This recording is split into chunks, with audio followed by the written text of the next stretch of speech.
તો રાજકોટમાં મેયરના પતિના ગેરકાયદેસર બાંધકામ મુદ્દે વિવાદ છેડાઈ ગયો છે। તો શહેર યુવા કોંગ્રેસે મેયરના બંગલાના વિરુદ્ધ વિરોધ કર્યો છે। તો ગૌમૂત્ર છાંટી બંગલાનું શુદ્ધિકરણ કર્યું હતું। તો બેનરો અને સૂત્રોચ્ચારથી આ વિરોધ વ્યક્ત કરવામાં આવ્યો છે। તો નાના મકાન પર બુલડોઝર ફેરવવામાં આવે છે, ત્યારે આ મેયરના બાંધકામ પર કેમ નહીં તેવું કોંગ્રેસે જણાવ્યું છે। ત્યારે કોંગ્રેસના કાર્યકરોની પોલીસ દ્વારા અટકાયત પણ કરવામાં આવી હતી।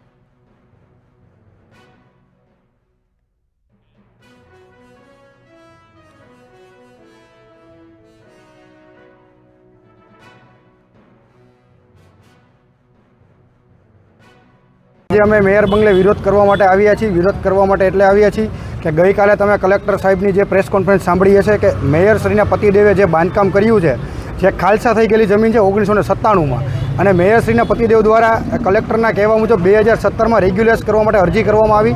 હજી એ અરજી સ્વીકાર્ય નથી થઈ, છતાં પણ પોતે મેયર છે એનો દુરુપયોગ કરીને અને એ લોકોએ બાંધકામ કરેલું છે। તો મારો આ સરકારને, આરએમસીના તંત્રને એ જ સવાલ છે કે સામાન્ય માણસ કે ગરીબ લોકો જ્યારે બહાર 1 ઇંચ ઓટલો પણ કાઢે છે તો પણ દાદાનું બુલડોઝર ત્યાં પહોંચી જાય છે। તો આ મેયરના પતિદેવ દ્વારા એક માળનું બાંધકામ થઈ ગયું છતાં પણ તંત્ર શું કરે છે? તંત્રને કેમ આંખે વળગીને ના દેખાણું?